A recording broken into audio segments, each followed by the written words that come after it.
Okay, it's economics, and we're talking about what I'm actually doing here is I'm actually giving you the syllabus as it is, and we're following the topics according to the syllabus. Now, you're new, most of you new to economics. You're new to economics, and so we're taking it step by step. So by the time it's time for you to write this exam, you should be fully aware. We did commerce. Commerce is a part of economics and a part of office procedures and a part of accounts. So commerce is a triplex, okay? Economics is just economics. The business course has economics, accounts, and office procedures. So if you want to be somebody in the business field, that's where we go. Accounts, office procedures, and economics. If you want to be just an economist, as somebody who's going to be dealing with all the struggles that we are having here right now, what happens to the economy because the hotels are closed and we cannot take in visitors as we normally do. The ships are not coming in. What is happening to the Bahamian dollar when we say, oh, the dollar is devaluing, what does that mean, and all of that. All of that is economics. And accounts is how I learn to manage my money, my funds. So the first topic on your economics syllabus here is asking you to define definition and scope of economics. So you could write that. That's the first topic on your syllabus. It's definition and scope of economics. So you're supposed to be able to define economics. Now, who can tell me what is economics without looking in the book? Definition of what? Economics. Definition and scope of economics. It is a procedure that deals with money all around the world. He's saying money all around the world. Anybody else want to say anything else? No, it's not economy. Money and products. Money, cards, Products. money and products. Anybody else? Stocks. Stocks. Trades. So trade. Okay. No, nothing in the book, shocking. All right. Of my book, Ms. Whitehouse. Okay. So let's look at a brief, and what I have given you in the book is a brief definition of what economics is. And this is what it says in your textbook. Economics is the social science that analyzes. What does analyze mean? To scan. To scan or to figure out. Okay. So economics is the social science. And notice it is a science. While it is not a science like biology, or it's not a science like chemistry, but it is a science. It's not just a guess. It is a science. We have to do something. We have to do some research. Thank you. We have to put in some analytical skill into it before we actually can come out and say, man, I'm making money. thank you. Because I might be making money, but what I'm spending from what I'm making is leaving me twice as broke as I was before. And so economically, it's not okay. And so it is a science. It's something that you have to study, you have to analyze before you come up and say anything. All right. So moving on. It is the science that analyzes the management of scarce resources in the production, distribution, and consumption of goods and services. And notice there we say what kind of resources?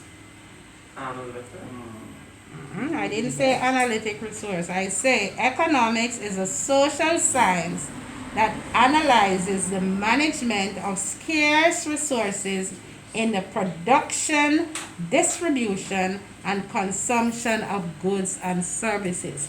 What type of resources? Scarce. Now, what does scarce resource mean is the other question. You gotta know it's scarce. It's anything you don't want. What does scarce resource mean? You gotta know what one of them means first before you put them together. Okay, so what does scarcity mean? Oh, I What forget does that scarcity mean? I forget that mean. Jaquel, you can't be sleeping in class. What does scarcity mean? So only so much, I think. There is only so much, or there is not enough. There is not enough. And in economics, in the study of economics, there's a scarcity of basically the only thing that is not scarce is water. Okay? There's a scarcity of everything. Okay, so economics is it's a social science. It analyzes the management of scarce resources. So all the resources that we have to manage them effectively. Otherwise, we're not going to have enough. So you might have $1 million today, but if you do not manage your $1 million effectively, it is going to be gone in no time and you will have nothing. I'm blessing you, right? Okay, now listen to this. Listen to this. This somebody else's definition. Many of the words used by the economists are very familiar to us. We know that they talk right about such topics as money, prices, wages, employment, taxes, export and imports, earning and spending. Every day, some economic problem or other is mentioned in the newspaper, on the radio, on the television. Economics is part of our everyday life. For we live in an economic system. Every day we take part in economic activities and we are familiar with the words used by the economists. This does not mean, however, that we understand how the economic system works. For example, could we provide sensible answer to the following questions? Now listen to the questions. What is the most important form of money used in the United Kingdom? And so, in order for me to answer that question, I have to go back and know the different forms of money. Question number 2. Why can farmers sometimes earn a higher income from a poor harvest than from a good harvest? Sounds like a serious question. Why am I going to earn a better income from a poor harvest than I do from a rich harvest? Number 3, do high wages always mean high labor costs? Number 4, why is water, which is necessary for survival, so cheap when diamond, which is not necessary for survival, is so expensive? Good question, right? Why is water so cheap? And we need that every day. And diamond is so expensive, and I don't really need a piece of diamond. I could do without that.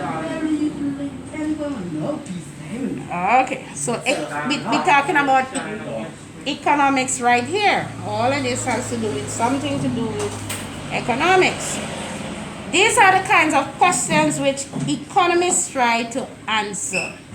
And so in answering these questions, we have to look at some things. We have to look at number 1, what is the difference between needs and wants? Now, who can tell me what's the difference between a need and a want? Go ahead. Go ahead, Benicia. Benicia, go ahead. One is something.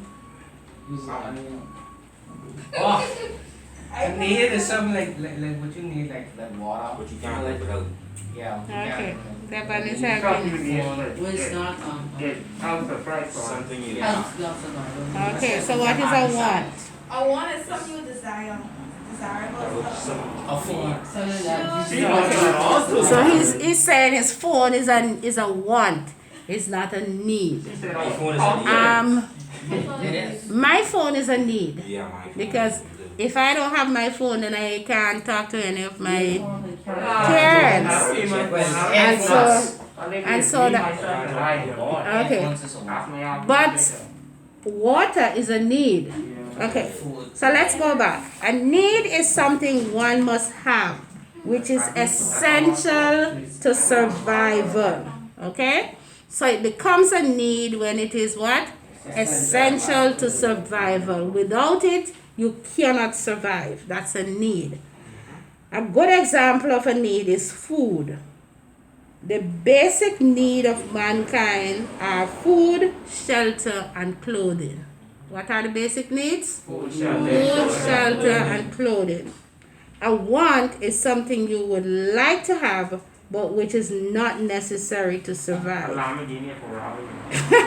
Say what? A Lamborghini, Ferrari, whatever that is. An example of a want, Devon, is music. Here's an example of a want. I just want to hear the beat, okay? But I don't really need to hear the beat. But I need to drink some water. If I don't, Water and music. if I don't drink this water in this heat, I'm not going to survive, okay? So a need here is my water. A want is my iPod. I don't really need it. I could survive. Now we're saying students now need an iPod or a tablet or something, because if you don't have that, so last year it was a want.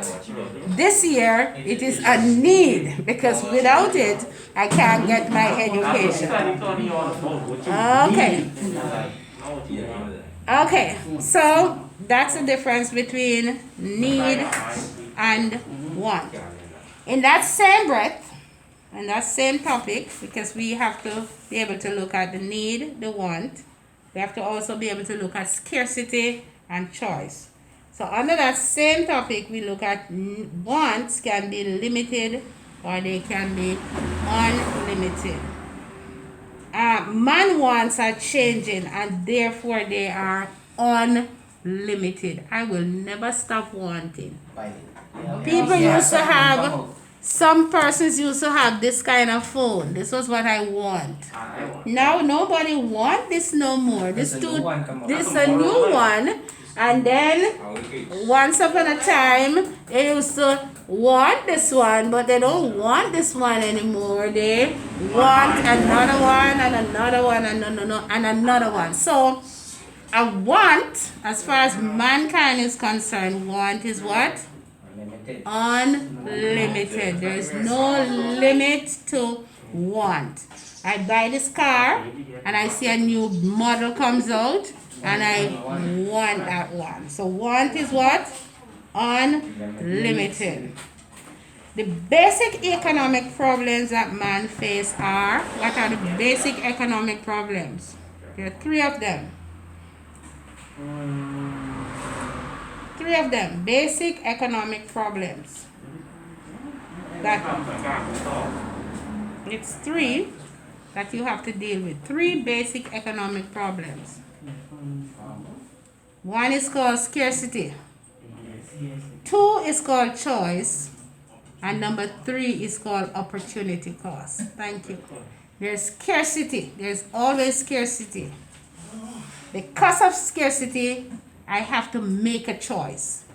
And the fact that I make a choice, there is an opportunity cost. I do not have enough money to buy all the things that I need, so I have to make a choice. I'm going to pay the school fee instead of going to the movies.